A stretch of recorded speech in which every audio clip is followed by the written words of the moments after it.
Now we're going to create our double window. This is going to be very simple. All we need to do is duplicate the single window, combine it into one object, delete some faces, merge some vertices, and adjust the UVs. So let's come over to our single window and double check that the pivot point is in the exact same position for the main frame and for the bottom half. This will make it easier for us to move these windows over, as well as duplicate them.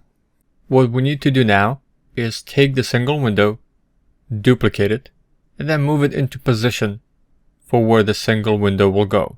And then we can create our double window. So let's come over here to the side of the building, go to face component mode, and delete this face. Now let's grab our single window, the main frame, and the bottom half. Press Ctrl D to duplicate, move it out of position. We're going to rotate this on Y, -90 degrees. And your rotation might be different.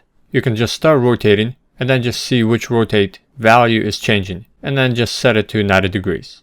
Then hold down X and snap to the grid right into the position for the window.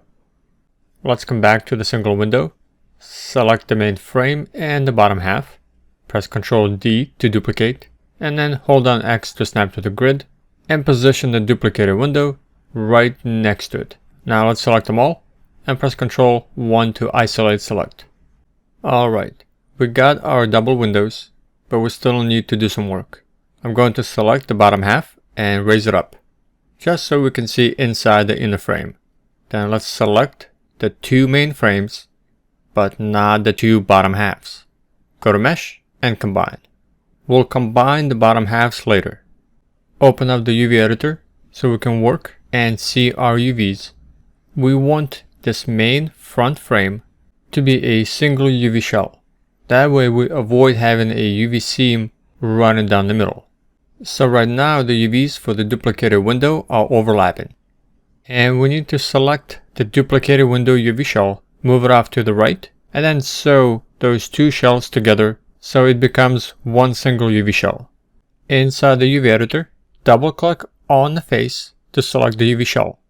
This selects the UV shell on the left, and we need the one for the duplicated window on the right. So I'm just going to invert the selection by holding down Shift, left click, hold and drag to invert that selection. This will select the UV shell for the window on the right.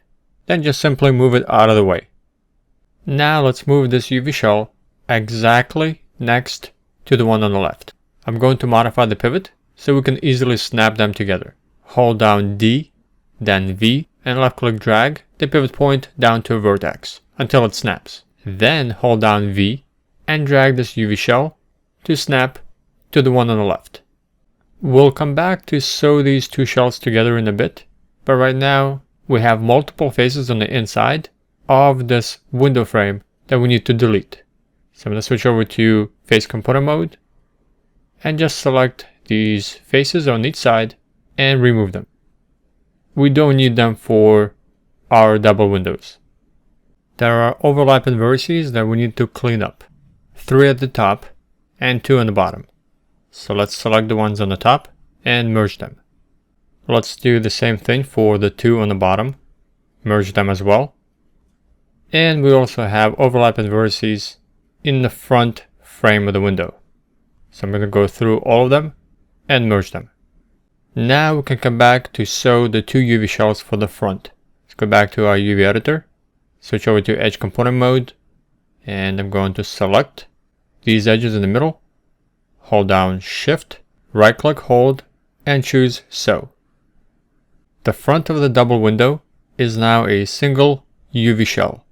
Press 6 to go into textured view, and we no longer have the UV seam that ran down the middle.